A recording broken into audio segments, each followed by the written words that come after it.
पति पिता जैसा। तुम्हें कितनी बार बताया है, मेरे तैयार होने से पहले मेरा नाश्ता तैयार हो जाना चाहिए। शादी के 25 सालों बाद भी मुझे क्यों बार बार एक ही बात बतानी पड़ती है? सुधा, तुम्हें क्या है?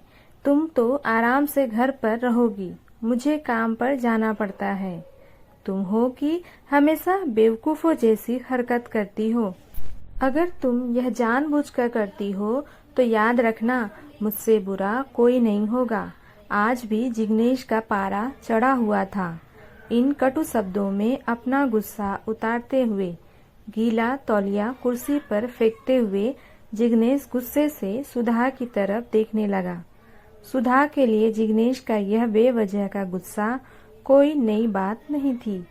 वह महीने में 3-4 बार ऐसे ही सुधा पर बरस पड़ता था। पहले पहले सुधा उसका विरोध किया करती थी, लेकिन जब कई सालों तक जिग्नेश में कोई बदलाव नहीं दिखा तो सुधा ने खुद को ही बदल दिया। अब जिग्नेश के कुछ भी कहने से सुधा को कोई फर्क नहीं पड़ता था। जिग्नेश की हर बात को वो चुपचाप सिर नीचे झुकाए सुन लेती थी। शादी के पहले 6 साल तक सुधा ने पूरी कोशिश की थी कि जिग्नेश को बदला जाए, लेकिन फालतू का गुस्सा करना और बाद में सुधा को भला बुरा कहना, यह मानो जैसी उसकी आदत बन गई थी। कोई भी वाद विवाद होता तो जिग्नेश सीधा सुधा को बोल देता, अगर मैं तुम्हें अच्छा नहीं लगता तो क्यों नहीं चली जाती अपने मायके, क्यों रहती हो मेरे साथ? इतना सब कुछ होने के बावजूद सुधा जिग्नेश के साथ रहती थी, क्योंकि उसे अपनी बेटी की फिक्र थी। और वह जाती भी तो कहाँ, अपने बूढ़े हो चुके माँ बाप को इस उम्र में परेशान करना वह नहीं चाहती थी। समाज और लोग क्या कहेंगे, यह भी तो उसे देखना था। वह इतनी पढ़ी लिखी भी तो नहीं थी कि खुद जाकर कोई नौकरी कर सके और अपना और अपनी बेटी का पालन पोषण कर सके। सुधा को अब अपनी फिक्र नहीं थी, उसको फिक्र थी तो बस अपनी शादी लायक हो रही बेटी की। सुधा नहीं चाहती थी कि पति पत्नी के झगड़े की वजह से खुशी डिस्टर्ब हो। खुशी की पढ़ाई पूरी हो चुकी थी, उसके लिए अब शादी के रिश्ते आने लगे थे। कई रिश्तों को खुशी ठुकरा चुकी थी। 2-3 महीने बाद एक अच्छा रिश्ता आया। रिश्तेदारों और पहचान के लोगों ने भी लड़के के बहुत गुणगान किए थे।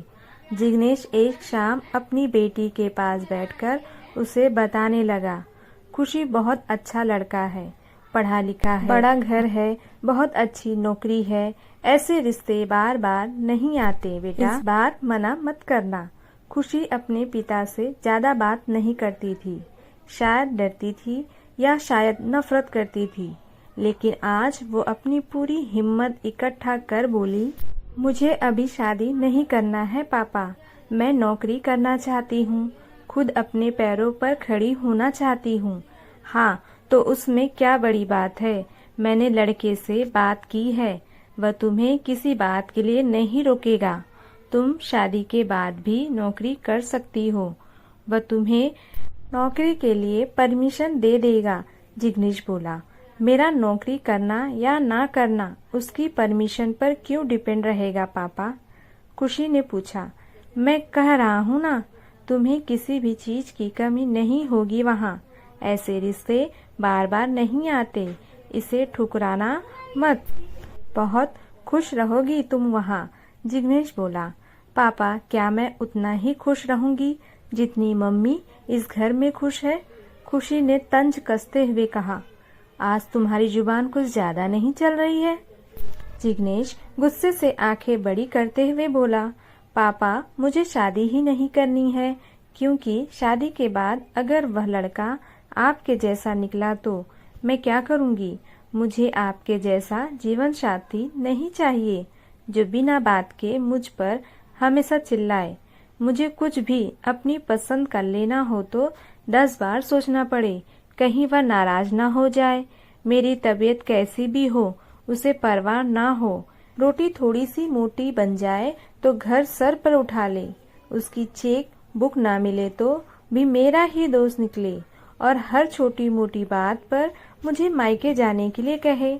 खुशी ने अपना दिल खाली करते हुए पापा से सब कह दिया। जिग्नेश का गुस्सा 7वें आसमान पर था, लेकिन उसके मुंह से एक भी शब्द नहीं फूट रहा था। वो खुशी की बातें सुन रहा था। खुशी उतना ही बोलकर चुप नहीं हुई। आज पहली बार वह अपने पापा के सामने इतना कुछ बोल रही थी। पापा, आपने माँ के साथ हमेशा गलत व्यवहार किया है। आप अपने ऑफिस का गुस्सा बिना सोचे समझे माँ पर उतार देते हैं। कभी इस बात की परवाह भी नहीं करते कि उन्हें कैसा लगा होगा। आपकी बातें सुन सुन माँ ने अपना स्वाभिमान खो दिया। जिग्नेश आज पहली बार अपने किए बर्ताव को महसूस कर पा रहा था। वो इतना ही बोल पाया, जो तुम्हारा मन है वो करो, मैं तो इतना बुरा हूँ ना। खुशी ने जिग्नेश का हाथ पकड़ा और बोली, पापा, मुझे सिर्फ एक सवाल का जवाब दे दो। क्या आप चाहोगे कि मेरा पति आपके जैसा हो? अगर आपके जवाब हाँ है तो कर दीजिए मेरा रिश्ता आज ही, और ना है तो मुझे आत्मनिर्भर बनने दीजिए। जिग्नेश कुछ भी ना बोल पाया और वहाँ से चुपचाप बाहर चला गया।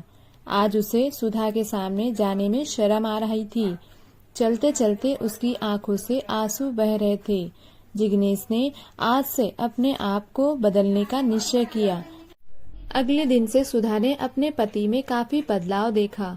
वह सोचने लगी कि जो हिम्मत खुशी ने दिखाई है, वह हिम्मत अगर मैं पहले ही दिखा देती तो शायद आज परिस्थिति कुछ और होती। अब खुशी पढ़ लिख कर अच्छी नौकरी करने लगी थी और 4 साल बाद उसके लिए एक अच्छा रिश्ता आया। और उसकी विदाई पर जिग्नेश बोला, बेटा तू हमेशा खुश रहेगी, क्योंकि तेरा पति तेरे बाप जैसा नहीं है। जिग्नेश की यह बात सुनकर सुधा और खुशी की आंखों में आंसू बहने लगे। दोस्तों, आपको ये कहानी कैसी लगी कमेंट बॉक्स में जरूर बताएं। वीडियो अच्छी लगे तो एक लाइक जरूर करें। चैनल पे न्यू हो तो चैनल को सब्सक्राइब कर लें, जिससे आपको लेटेस्ट अपडेट मिलती रहेंगी।